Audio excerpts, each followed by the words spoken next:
한 주간 삶을 영위하는 것도 힘들지만 그리스도인으로서 살아가는 것도 아마 만만치 않은 일인 줄로 압니다. 그렇게 사시느라고 수고 많으셨는 줄 압니다.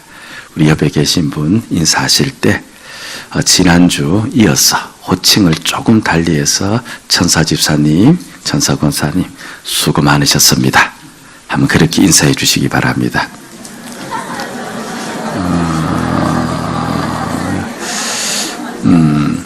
입이 떼이면 눈이 열려요. 계속 천사라 부르면은 천사가 돼요. 예, 천사가 될 줄로 믿고 한 번만 더 좀 어색하지만 천사 집사님 수고하셨습니다. 한번 해주시고.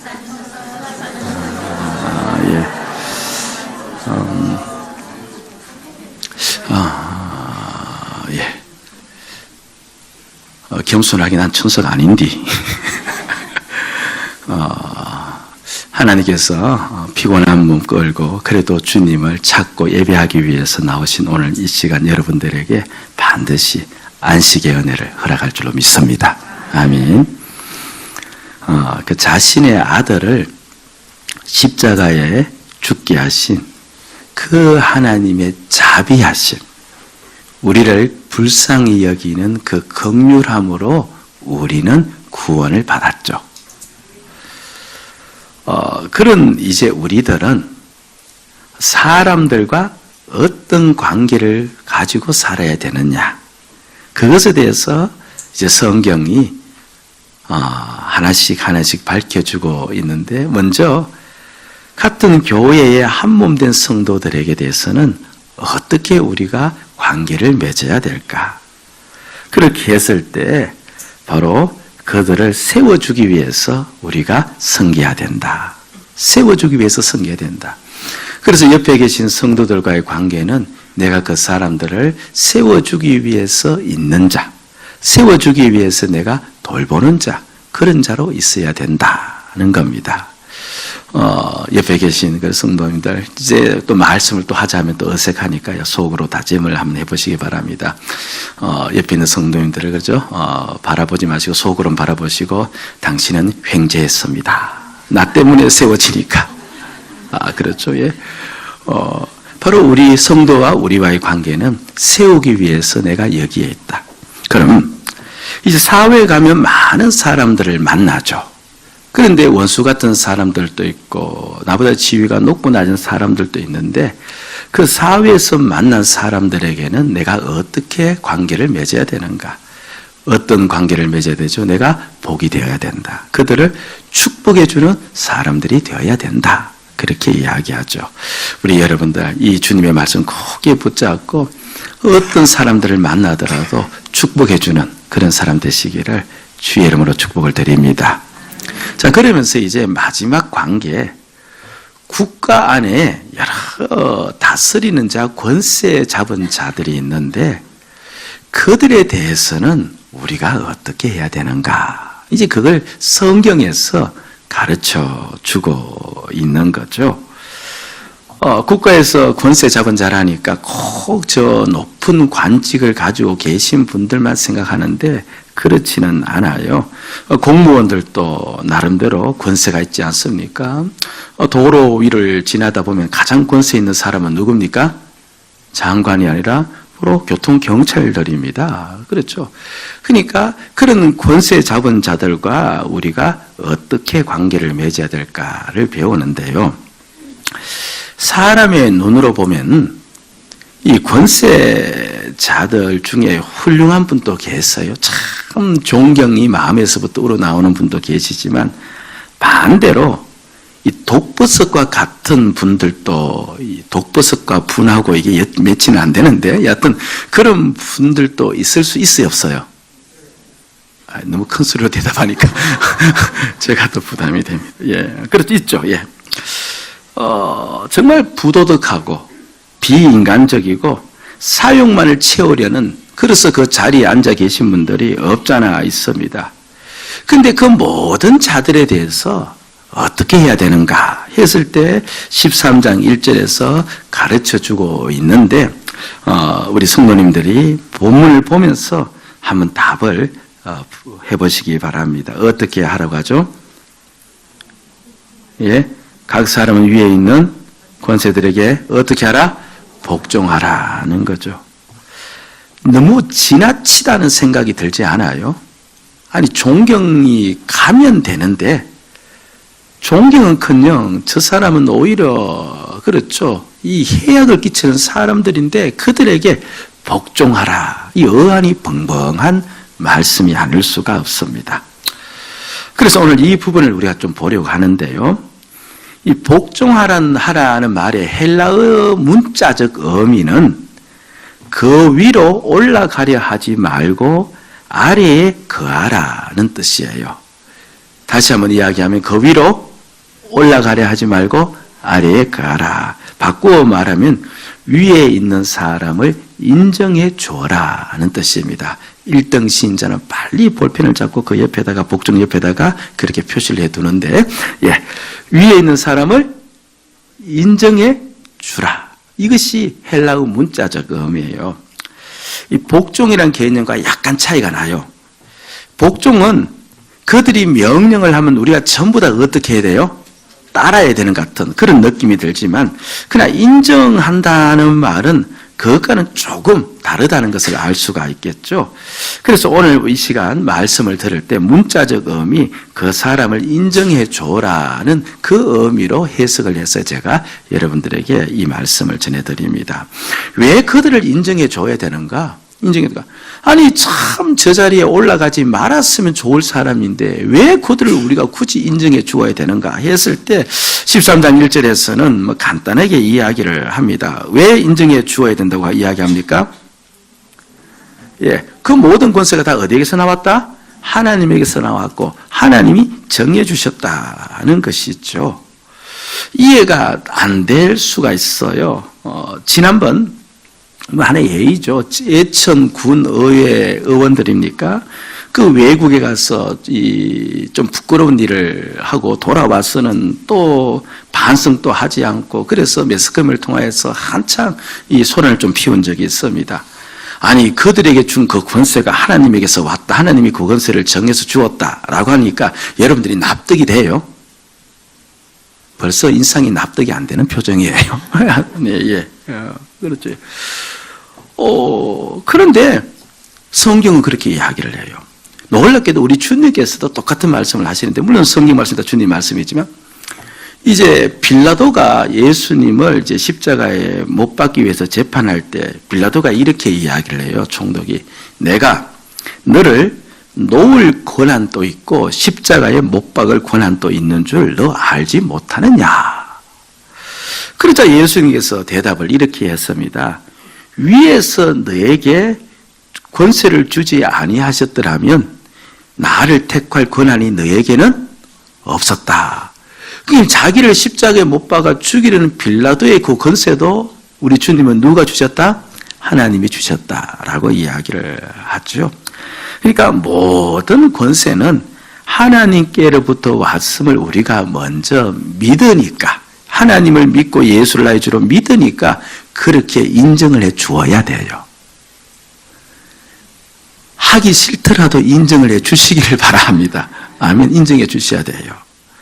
자, 그럼 왜 하나님께서 그들에게 권세를 주었을까? 그 이유가 있는데요.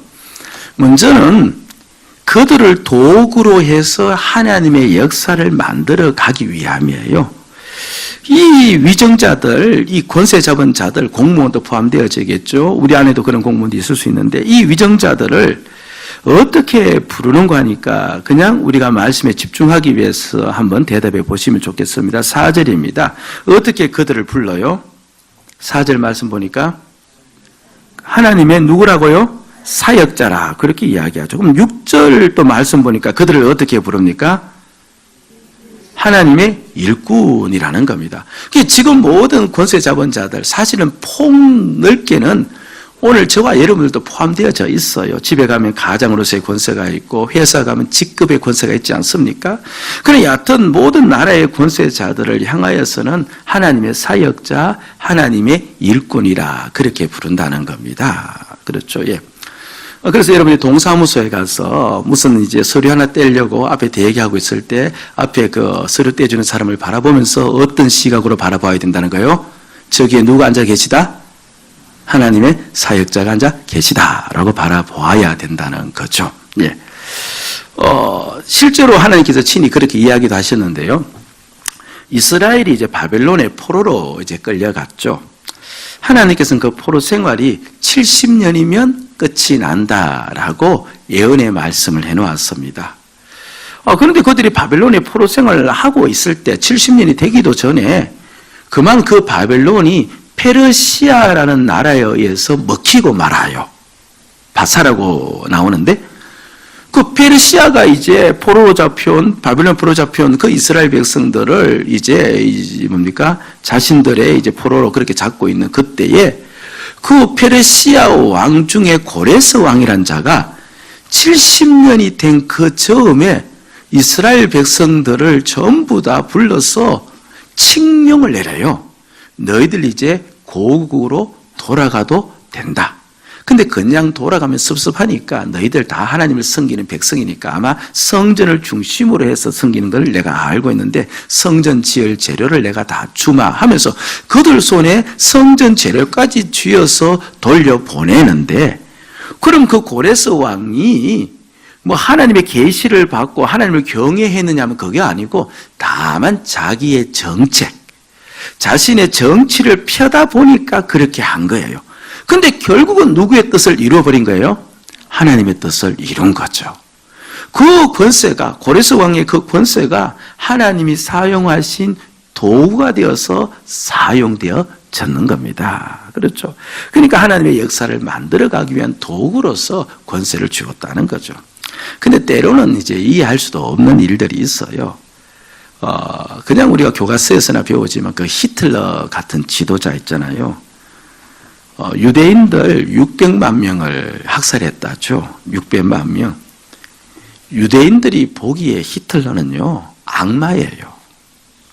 그리고 사실 세계 역사 속에서 오늘 우리가 보아도 그는 태어나지 말아야 될 그와 같은 지도자입니다. 그렇죠. 그가 왜 태어나서 이 세상 속에 그와 같은, 그렇죠, 험한 일을 하였는지. 그런데 오늘 말씀 보니까 그런 지도자들까지도 하나님의 누구래요? 사역자 일꾼이라 하니까 아까 고레스 왕은 이해는 되어져요. 근데 히틀러 같은 그 지도자들에게 하나님의 사역자라 그렇게 이야기하고 우리나라를 강제적으로 점령한 그 일본의 황제를 천황을 우리가 하나님의 사역자로 이렇게 이야기하다간 혹시 우리 중에 저를 두드려서 패서 그럴 수도 그렇죠. 예. 그건 하나님의 사역자들이라는 거예요. 근데 그들이 분명 하나님의 일을 한 거예요. 또 보면은 어떻게 일하는 거니까 물론 이제 긍정적인 것은 아니지만 유대인들이 예수님을 십자가에 못 박을 때 빌라도는요, 총독 빌라도는 예수님을 어떻게든 놓아주자고 힘썼어요. 우리가 자세히 못 봐서 그렇지 성경을 자세히 보면 4번이나 시도를 했어요. 예수님을 풀어주려고. 마지막 시도가 뭐냐니까 3.1절 날 특사가 있지 않습니까? 그렇듯이 유대인의 6월절 명절날 날 이제 한 명의 죄수를 풀어주는 그와 같은 관행이 있는데 그래서 이 빌라도가 예수를 풀어주기를 원했던 겁니다. 그런데 그냥 풀어주면 이제 납득을 할 수 없으니까 그 중에 가장 악한 죄인이라고 온 이스라엘 백성들이 인정하고 있는 바라바, 그 바라바란 죄인과 예수님 두 사람을 동시에 놓고 이제 이스라엘 백성들에게 물었던 거죠. 누구를 풀어주랴. 그때 이 빌라도 총독의 마음속에는 당연히 이스라엘 백성들은 누구를 선택할 것이라고 예상을 했죠? 예? 그렇죠. 예수님이죠. 왜 그러면 옆에 있는 바라바는 극악무도한 죄인이니까. 그래서 선택하라 했는데 놀랍게도 이스라엘 백성은 누구를 십자가에 못 박아라? 예수님을 먹고 바라바를 놓아주라는 겁니다. 그들이 악에 바친 듯이 그렇게 이야기를 하니까 결국 빌라도도 포기를 하고 그런 다음에 그죠? 부하에게 대하여 물을 떠오라 한 다음에 손을 씻으면서 한 말을 했죠. 이 사람의 피에 대하여 나는 무죄하니 너희가 그 핏값을 당하라. 얼마나 큰 저주예요. 그러자 그 이스라엘 그 백성들이 그럼에도 불구하고 소리를 치는 겁니다. 그 피를 우리와 우리 자손에게 돌릴지어다. 자기들이 누구를 저주해요? 자기들이 자기를 저주하는 거예요. 그 피를 우리와 우리 자손에게 돌릴지어다. 하나님의 아들을 죽인 핏값을 자신들이 당하겠다고 호언장담을 하였죠. 그렇게 회개하지 않는 그들을 하나님께서는 히틀러라는 한 미치광이를 통해서 그 핏값을 물어버린 거예요. 하나님의 공의를 그렇게 나타내 버린 것이죠.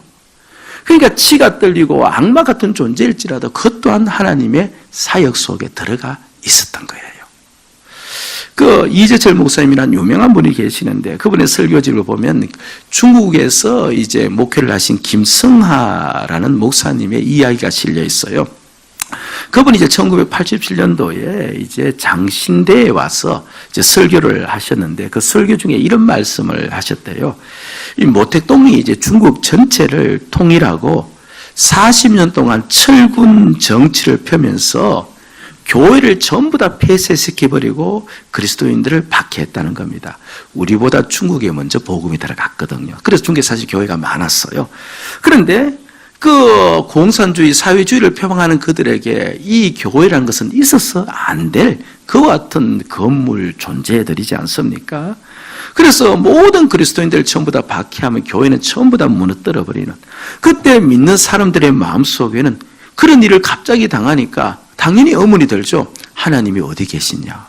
하나님이 계시면 어떻게 이런 일이 있을 수가 있느냐? 그렇죠. 그와 같은 의문을 제기하면서 회의를 가지면서 그렇게 심령의 복잡함을 가지고 그렇게 억눌림을 당했는데, 그런데 이 모택동이 40년 동안 교회만 폐쇄시킨 것이 아니고 우상화 정책을 펴야 되기 때문에 중국 내에 있는 모든 우상들까지 전부 다 철거를 해버렸습니다. 네. 그게 40년 동안 교회도 없고 우상도 없는 그와 같은 나라로 만들어버린 거예요. 근데 그 목사님이 장신대에 이제 와서 설교를 할 그 즈음에 그 당시 중국의 복음이 또 새롭게 전해지기 시작했는데 그 복음이 전해지자 불길처럼 복음이 일어났다는 거예요. 왜 그렇게 복음이 그 전에는 40년 전에는 그렇지 않았는데 이 40년 지난 이 시점에 그렇게 불길처럼 일어났느냐 했을 때 바로 사람들이 다 무엇을 없애버렸기 때문에? 우상을 없앴기 때문에. 믿는 대상들이 그들에게 없어지자 새로운 믿음의 대상인 예수 그리스도가 전해지니까 전부 다 예수 그리스도를 믿는 쪽으로 선회를 하면서 복음이 불길처럼 일어났다는 겁니다. 그러니까 교회를 폐쇄한 40년은 오히려 나중 지나서 보니까 더 빨리 중국을 복음화시키기 위한 하나님의 방법이었던 거예요. 그렇겠죠. 그렇게 보니까 모택동도 하나님의 사역 속에 들어가 있었다는 말입니다.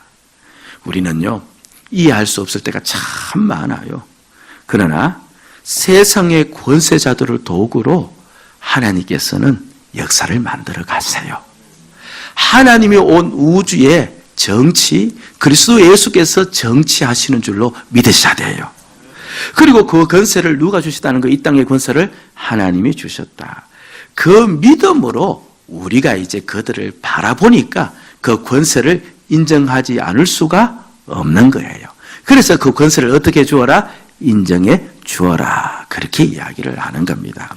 그리고 실제로 눈에 보이게끔 그들이 하나님의 일을 지금 또 하고 있어요.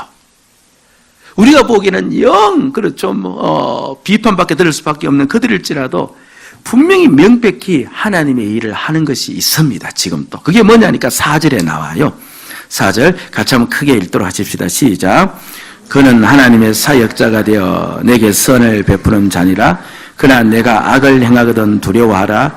그가 공연히 칼을 가지지 아니하였으니 곧 하나님의 사역자가 되어 악을 행하는 자에게 진노하심을 따라 보응하는 자니라. 아멘. 이게 무슨 말인가 하니까요, 그들이 있음으로 말미암아 그래도 이 땅에 죄가 더 번지고 확산되는 일은 막아진다, 그 말입니다. 사람들이 조금이라도 그 권세자들이 있기 때문에 선을 따라 살아갈 수 있게 되어졌다는 말입니다. 이게 어렵지 않아요. 도로 위에서 아까 말씀드린 것처럼 가장 권세 있는 사람이 누굽니까? 그렇죠. 교통경찰입니다. 정복을 딱 입고 서 있지 않습니까? 그런데 사실 개인적으로는 그 사람이 성품이 악독할 수도 있고 또 그 사람이 좀 죄송한 이야기지만 비리 경찰일 수도 있잖아요. 있는데 그럼에도 불구하고 정복을 입고 교통복을 딱 들고 서 있으면 모든 차들은 어떻게 합니까? 알아서 기는 거죠. 그렇죠. 예. 알아서 신호 지키고 알아서 교통법규 지키고 그렇죠. 그 조금 벗어나면 어떡합니까? 물론 우리들은 계속해서 알아서 하지만 이제 세상은 알아서 하지 않죠. 그래서 교통경찰이 계속 서 있잖아요. 그러니까 그들이 계속 서 있는 그거 가만히 보면 별것도 아닌 것이 아니라 이 땅에 죄가 번지지 않도록 막아주는 거예요. 여러분들 국회의원들이 없으면 법을 못 만들잖아요. 법이 없으면 어떻게 되어져요? 사람들은 전부 다 자기 마음대로 살아갈 수 있는 근거가 되어지는 겁니다. 검찰이 없고 판사가 없으면 법이 유지되고 지켜질 수가 없는 겁니다. 그렇죠. 예. 그냥 이렇게 생각하시면 돼요. 정부가 없다고 한번 생각해 보시기 바랍니다. 그걸 보고 이제 무정부라 하지 않습니까? 무정부가 되어져 버리면 이 사회가 어떻게 될까요? 가끔 텔레비전에 무정부와 같다라고 이제 이렇게 나타내는 그 같은 화면들이 나오는데 약탈과 방화와 도둑질과 온갖 악들이 기승을 다 벌이지 않습니까? 사람들의 본성과 이 욕심이 그대로 전부 다 마음껏 다 노출되어지는 겁니다. 그래도 무엇이 있기 때문에 정부가 있고 그 정부 중에서 권세 잡은 자들이 있기 때문에 사람들이 함부로 그 죄를 마음껏 짓지를 못하는 거예요. 짓더라도 그러니까 숨어서 지어야 되고 또 숨어서 지으면서도 불안하면서 지어야 되고 들키지 않도록 그러다 보니까 죄가 확산되어지는 것이 막아지고 그들로 말미암아서 그리고 어느 정도 사회가 죄 가운데 아닌 그래도 선한 가운데 살아갈 수 있는 그렇죠. 그런 나라가 되어지는 것이죠. 우리가 그래도 거리를 마음껏 활보할 수 있고 세상에 이런 나라가 많이 없대요. 이 자정이 넘어서 밤길을 또 마음껏 걸을 수 있는 이 나라가 세상에서 몇 나라 안 되다. 그런데 우리는 그렇게 걷고 있잖아요. 걷고 있는 까닭은 바로 누가 있기 때문에 그렇습니까? 그렇잖아요. 예. 바로 그 밤에도 잠을 자지 않는 치안을 맡은 경찰들이 있기 때문에 그게 가능한 겁니다. 부르기만 부르면 요새 얼마나 잘 옵니까? 그렇잖아요. 그러니까 그들이 하나님의 사역을 하고 있는 거예요. 하나님의 예수님을 우리에게 보내주신 까닭이 우리를 어디에서부터 구원하기 위해서? 죄로부터 구원하기 위해서. 바로 이 세상에 죄가 확산되고 넓어지는 것을 그들이 막는 그 역할을 하고 있기 때문에 그들을 하나님의 사역자라 그렇게 부르는 것이죠. 그러니까 하나님의 일을 하고 있는 겁니다. 조금 빗나간 이야기지만요. 이 부분은 좀 듣고 다시 돌아가야 될 것 같아요. 이제 우리가 선거할 때 투표하지 않습니까? 가장 무엇을 염두에 두어야 하느냐 하면요. 사실 이제 뭐 다 그런지 안 그런지 모르지만서도 남성들은 자신의 어떤 주관에 따라 많이 하고 이제 여성들은 이미지를 따라서 많이 하는 것 같다는 생각이 들어요. 그냥 아이고 저분 참 온화하게 생겼다면 마음이 막 근정으로 가서 그렇게 그렇죠. 예. 하는 경향이 있는 것 같아요. 뭐 상관이 없습니다. 뭐 그렇게 해도 괜찮은데 그런데요. 사람들에게는 경제가 가장 중요하고 환경이 참 중요해서 그래서 나오시는 모든 그 출마자들마다 그렇죠. 경제 살리느니 환경 살리는 그렇게 이제 이야기하는데 아까도 이야기했지만 하나님이 정치인을 이 땅에 두고 권세자를 이 땅에 둔 제 첫 번째 목적이 무엇을 막기 위함입니까? 죄의 확산이에요. 이 나라를 세우신 목적도요. 이 나라를 만든 목적도 하나님은 죄가 범람해서 이 땅을 덮지 못하도록 하기 위해서 이 국가와 나라도 세워두었거든요. 그러니까 우리가 선거할 때요. 가장 먼저 염두에 두어야 될 것이 뭡니까? 어느 사람이 죄의 확신을 막을 수 있는 사람인가? 하나님께서 먹여주시고 우리를 살려주세요. 아멘. 아멘. 먹여주시고 살려주십니다. 그건 하나님께서 하시는 겁니다. 그런데 죄라는 것은 이게 사람들이 자꾸만 노예가 될 수가 있거든요. 그래서 우리가 투표할 때 이제 다음에 언제 오는지 모르지만 투표할 때 꼭 그렇죠. 이걸 염두에 두시고 이미지를 보시더라도 죄 지을 것 같은 사람은 뽑지 않으셔야 돼요. 조금 덜 죄를 짓고 죄의 확신을 막을 수 있는 그런 사람들을 뽑는 것이 그리스도인의 투표 방법이라는 것을 꼭 염두에 두시고 지역도 떠나시고 학벌도 떠나시고 가문도 떠나시고 죄의 문제에 서서 투표할 수 있는 그런 믿음을 좀 우리가 가질 수 있어야 될 줄로 믿습니다. 아멘? 아멘, 예. 그러면서 이렇게 이제 권세 있는 자들을 인정해 주라는 말씀과 이제 관계에서 실제적인 생활에서 우리에게 주시는 세 가지 적용점이 있어요. 오늘 이 적용점을 꼭 마음에 품고 가시면 대단히 유익한 시간이 되어지는 첫째는 권세 있는 자들에 대해서 함부로 말씀을 하지 않으셔야 돼요. 예? 자, 보세요. 이 편지를 받는 로마 교회는 말할 것도 없이 어느 지역에 있었겠어요? 로마 교회니까 로마에 있었겠죠. 로마는 교회에 호의적이지 않았습니다. 물론 이때 네로 황제가 등장하기 전이죠. 대략 한 이제 10년 전인데요. 여하튼 근데 편지를 쓴 이 사람 바울은요, 유대인이에요. 유대인의 가장 그 당시 소망과 소원은 무엇이냐면 그 로마가 이스라엘까지 지금 점령해서 이스라엘을 핍박하고 있었거든요. 그래서 유대인들의 간절한 소망은 이 이스라엘에서부터 해방되는 것이었습니다. 그들을 핍박하고 있으니까. 그런데 그 환경 가운데 마치 우리가 일제강점기에 있는 그때와 똑같이 그런 환경임에도 불구하고 일본에 있는 교회들에게 어떻게 이야기하는 겁니까? 너희는 위에 있는 권세들에게 인정해, 그 권세자들을 인정해 주라. 그 말을 하고 있는 겁니다. 그러니까 이 바울이 믿음의 눈으로 바라본 겁니다. 하나님이 저들에게 권세를 주었고 저들이 어떠든 저들로 말미암아 하나님의 사역이 진행되어지니까 우리는 인정해 주어야 된다는 것이죠. 그러니까 저와 여러분들이 사람의 정치가 아닌 하나님의 정치를 믿으셔야 돼요.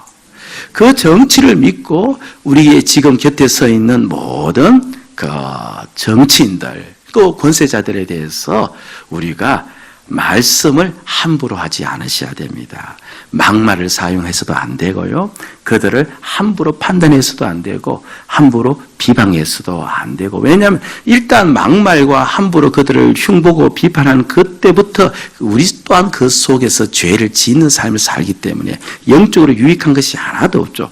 그러나 그렇지 않더라도 그 사람들을 하나님께서 세우셨기 때문에 저와 여러분들은 어떠한 믿음을 가진 자의 입장에 서서 그렇죠. 그들을 인정해 주면서 그들에 대한 말들을 우리가 신중히 가려서 할 수 있는 그 지혜로움이 있어야 될 줄로 믿습니다. 아멘. 아멘. 꼭 그렇게 해주시기 바랍니다. 그럼 우리에게 많은 유익이 있습니다. 두 번째는 이 말씀이 우리에게 또 무엇을 적용시켜 주는 거 하니까 우리가 궁극적으로 따라가야 될 권세는 사람의 권세가 아니고 누구의 권세예요? 하나님의 권세예요. 사람의 권세보다 하나님의 권세가 더 크지 않습니까? 자, 보세요. 만약 그 권세 잡은 그들이요, 우리로 하여금 하나님의 뜻을 거스리도록 만들고 우리로 하여금 죄 짓게 만들고 우리로 하여금 하나님을 떠나가게 하게 할 때는 우리가 그들의 말을 따라야 됩니까? 따르지 말아야 됩니까? 그건 따르지 말아야 되는 겁니다. 그렇죠. 우리는 당연히 하나님의 말씀을 따라서 말씀에 순종해야 되죠. 사실 지금 대한민국에 살고 있는 우리들에게 예수를 믿지 못하도록 막는 그런 공적 권세는 없어요. 그럼에도 유사한 일은 참 많이 일어납니다. 때로 믿지 않는 시댁이나 남편이 우리가 지금 교회를 금하거나 또 기도생활 열심히 하지 못하도록, 신앙생활 열심히 하지 못하도록 그렇게 압박을 할 때도 있지 않습니까?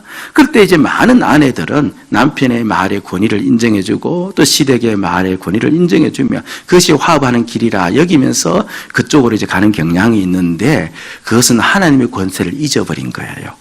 하나님의 권세를 인정해주고 그 시어머니의 어머니의 권세 그리고 남편의 그 권세도 하나님이 주신 것임을 인정하고, 그렇죠. 그러나 하나님의 권세가 더 큼을 바라보면서 어따든 하나님은 더 열심히 신앙생활하기를 원하니까 더 열심히 신앙생활 하려고 하면서 그들을 오히려 위해서 기도해주고 그들을 설득시키려고 하나님께 지혜를 구하고 그들이 오히려 주님께 돌아오도록 예를 쓰면서 나가는 것이 하나님의 권세를 인정하는 것이지, 그냥 그들의 말을 따라서 그렇게 나가는 것은 그것은 아니다는 것을 가르쳐주고 있죠. 직장에서도 우리가 그런 일이 얼마든지 일어날 수가 있습니다.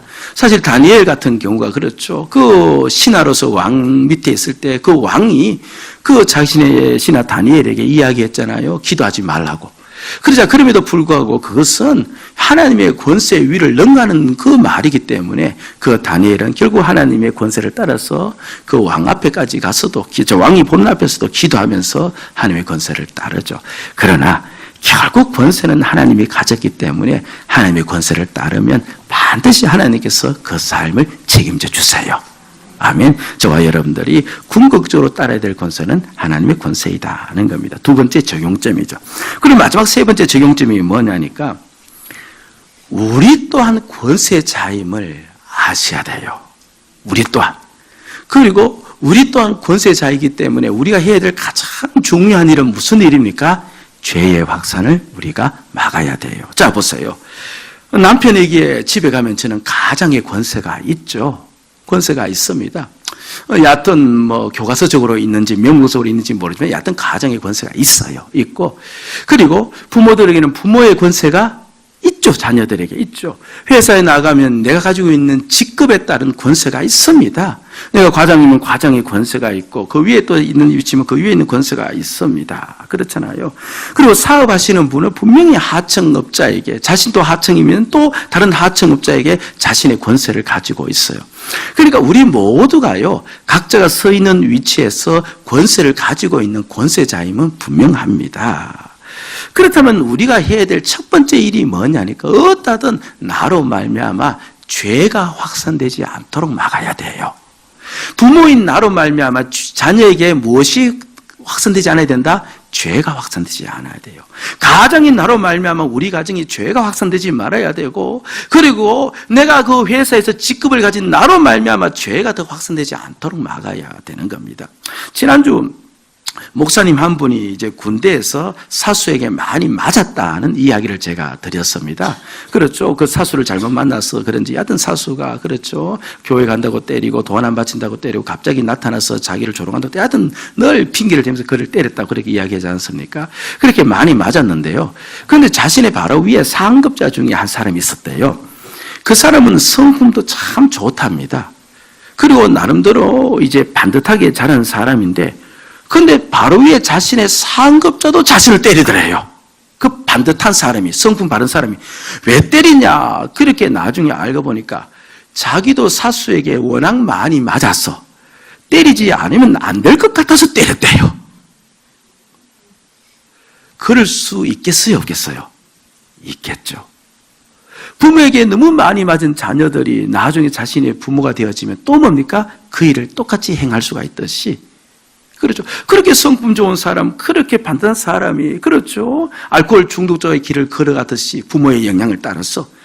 그러니까 결국은 그 상급자, 그 사수는요, 죄를 확산시킨 사람이죠. 그렇죠. 오늘 우리가 잘못하면 우리 자녀에게 죄를 확산시켜주는 그런 권세자로서 설 수 있는 악역을 맡을 수도 있다는 사실을 꼭 우리가 잊지 마셔야 됩니다. 그럼 죄의 확산을 막는 가장 적극적 방법은 무엇인가? 다른 것도 아니죠. 자녀들을 보고 부모가 자녀에게 선을 행하도록 그렇게 만드는 일인데 근데 선을 행한다는 것은요 도덕적으로 산다, 윤리적으로 산다 이 개념이 아니라고 제가 누차 말씀드렸습니다. 아무리 도덕적으로 살아도 자기 중심, 자기 욕심으로 사는 자는 전부 다 무슨 가운데 사는 자예요? 죄 가운데 사는 자예요. 그러니까 자기 중심으로 사는 그 삶에서 벗어나도록 만드는 것이 죄의 확산을 막는 유일한 방법인데 그 방법, 그 적극적인 방법은 다른 게 없습니다. 권세를 가진 부모가 자녀 앞에서 예수가 자기의 주이심을 받아들이고 그 주님 앞에서 살아가면 자녀의 눈에는 바로 나의 권세 잡은 내 아버지를 통해서 내 어머니를 통해서 예수를 바라보고 죄의 확산이 멈춰지는 거예요. 멈춰지는 겁니다. 예수님이 진정 권세자임을 내가 살아가는 삶의 모든 영역 속에서 내가 나타내는 겁니다. 가장인 남편들은 예수 때문에 참고 예수님 때문에 사랑하고 예수님 때문에 감사하면서 가정을 이끌어갈 때 그 가정 속에서 예수가 드러나면서 죄의 확산이 멈추어지는 거예요. 사회에서는요, 사업하시는 분들은 예수님 때문에 갑질하지 않고 예수님 때문에 임금을 그렇게 착취하지 않고 예수님 때문에 오히려 그 사람들을 섬기며 살아가는 모습을 보여줄 때 그들이 그 예수를 바라보게 되어질 것이고, 그러므로 말미암아 죄가 확산이 되어지는 것이죠. 위에서 했으니까 나도 똑같이 한다 식으로 이렇게 나가버리면 죄는 널리 우리를 통해서 더 퍼져버리는, 우린 하나님 앞에 나쁜 사역자가 될 수밖에 없는 그 길을 걷고 있는 것 아닙니까? 직급을 가진 그 직급을 가지고 어디든 죄의 확산을 막고, 그 자리에 서서 예수님 때문에 내가 이 일을 감당하고 예수님 때문에 그 모든 삶을 살아갈 때 예수가 주되심을 그곳에 보여주는 그 자리에서 죄는 더 이상 끊어지고 확산되어지는 일이 막아지는, 그러면서 우리는 모든 면에서 하나님의 사역자로서의 권세자의 삶을 살게 되어지는 것이죠. 그렇게 살아갈 때 하나님이 주신 그 권세를 진정 하나님의 뜻대로 살아가는 그 사람에게 왜 하나님이 축복을 주지 않겠어요? 왜 하나님이 그 가정을 붙잡아 주지 않겠고, 왜 하나님께서 그 사업체 속에 역사하지 않겠습니까? 천하의 권세를 가진 하나님께서 우리에게 준 권세를 가지고 우리가 하나님을 드러내면서 살아갈 때 왜 하나님께서 우리 사업체를 정치하지 않을 수 있겠고, 왜 우리 가정을 다스리지 않을 수가 있겠습니까? 반드시 역사하십니다. 저와 여러분들, 어떠하든 이 세상에 있는 권세자들도 하나님 세운 권세자임을 바라보고 그 권세자리에서 우리가 신중히 좋은 말을 할 수 있도록 애쓰시고, 동시에 내가 권세자임을 기억하고 내 서 있는 이 자리에 죄가 확산되는 그 일들이 막아지는 예수의 주되심이 나타나면서, 그래서 나중에 더 궁극적으로 그들이 주를 보고 돌아오는 그 은혜를 끼치는 그 위대한 길을 우리가 걸어야 될 줄로 믿습니다. 아멘. 기도하십시다.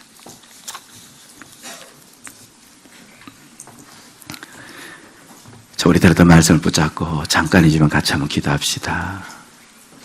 주님, 참된 권세자가 되게 해주시옵소서. 우리가요, 다른 권세자들을 대해서 우리가 함부로 말할 수 없는 까닭 중에 하나가, 사실은 우리가 그 자리에 가지 않았기 때문에 그런 거예요. 우리도 그 자리에 가면 오늘 내가 가지고 있는 권세를 주님을 위해서 사용하지 않는다면 우리도 똑같아질 수밖에 없는 겁니다. 주여, 나의 권세가 주님께서 원하시는 권세로서 사용될 수 있도록, 죄가 확산되는 것을 막을 수 있는 권세가 될 수 있도록 도와주시옵소서. 기도하시고 모든 세상의 권세자들을 인정하며 살아갈 수 있는 믿음도 주시옵소서. 같이 함께 기도하는 시간 갖겠습니다.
그래서 바른 믿음의 길 걸어갈 수 있도록 주여 도와주시옵소서.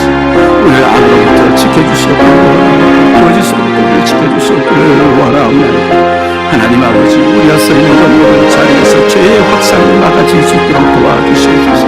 나로 말미암아 죄가 퍼지지 않도록 주여 도와주시옵기를 원하옵나이다. 아버지 하나님, 나로 말미암아 오직 주님의 사역길에 끝이 날 수 있는 권세자가 될 수 있도록 주여 도와주시옵기를 원하옵나이다. 이 시간을 베풀어 주시옵시고 역사를 베풀어 주시옵소서. 아버지 하나님, 우리는 예수 그리스도가 만물을 다스리는 온 우주의 왕 주권자임을 믿습니다. 그 주님이 주신 권세를 가지고 세상에 있는 권세자들이 살아가고 그 권세를 펼치는데, 주님, 우리가 주님이 주되심을 믿으며 그들을 바라보며 그들을 인정할 수 있는 믿음의 눈을 열어주시옵소서. 가정에서도 권세를 인정하고 교회에서도 권세를 인정하고 우리가 살고 있는 모든 곳에 권세가 있사온데 권세를 인정할 수 있는 그 믿음도 주시고, 그러나 더 간절히 바라옵기는 우리 또한 각자 권세자의 자리에 서 있사온데 주여, 우리 권세가 죄의 확산을 막을 수 있는 그와 같은 방패가 될 수 있도록 축복하여 주옵소서. 예수님 이름으로 기도드리옵나이다. 아멘.